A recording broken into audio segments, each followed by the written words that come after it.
Moi, je suis Éric Leguet, je suis réalisateur de documentaires et de captations. Je travaille principalement sur la danse contemporaine.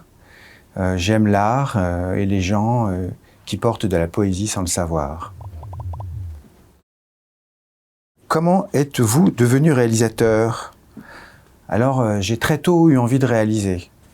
De la poésie, de la photo, de la musique et des films. Et donc, j'ai très rapidement pratiqué l'université. Et en fait, ma construction s'est faite beaucoup plus autour des rencontres qu'autour des études, je dirais. Même si, un peu plus tard, j'ai trouvé que les études me manquaient un peu. J'ai un souvenir d'une rencontre que j'ai faite en Égypte alors que j'étais là-bas pour faire des repérages pour un film. J'ai rencontré Youssef Chahine. Et en fait, j'étais tout jeune et je lui demandais de lui poser des questions sur la mise en scène. Et je lui ai demandé, par exemple, comment tu sais quand tu as réalisé un plan et qu'il est bon, que ton shoot est bon? Et il me dit, je le sais quand quelque chose s'est passé. Et ce qui veut dire, c'est que, au-delà du scénario qu'on connaît, de tout ce qu'on a préparé, pour que quelque chose existe dans le film, il faut qu'il y ait une étincelle à un moment donné.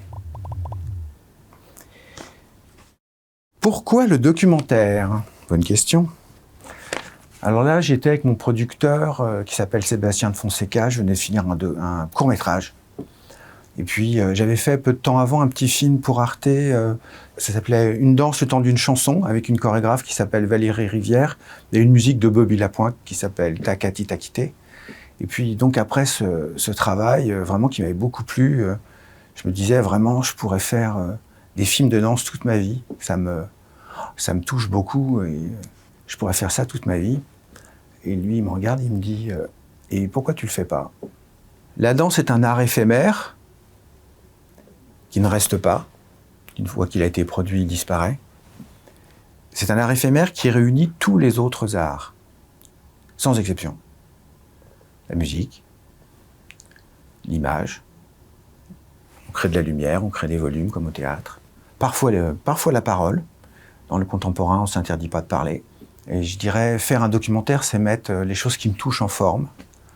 Et je crois que j'ai pas eu d'autre choix dans ma vie, en fait. C'est ma participation au monde.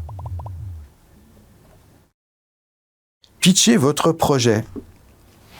Donc là, je viens de faire un documentaire qui s'appelle De chair et de ligne, avec un chorégraphe qui s'appelle Claude Brumachon et son compagnon de toujours qui s'appelle Benjamin Lamarche. C'est un documentaire qui retrace, je dirais, le quotidien de la compagnie, la démarche chorégraphique, au travers d'une transmission d'une pièce qui s'appelle Texane.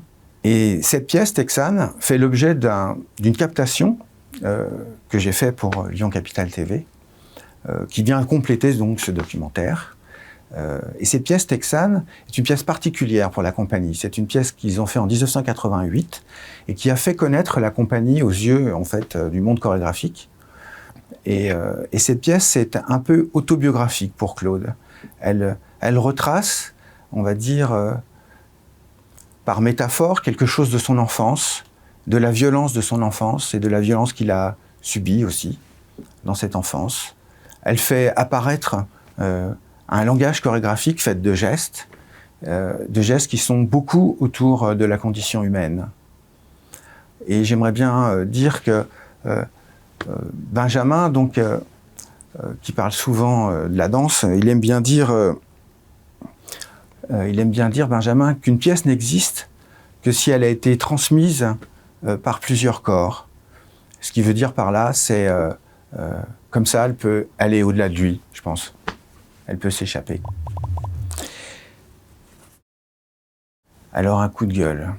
J'aimerais un peu plus de place pour la danse contemporaine dans les programmes télé.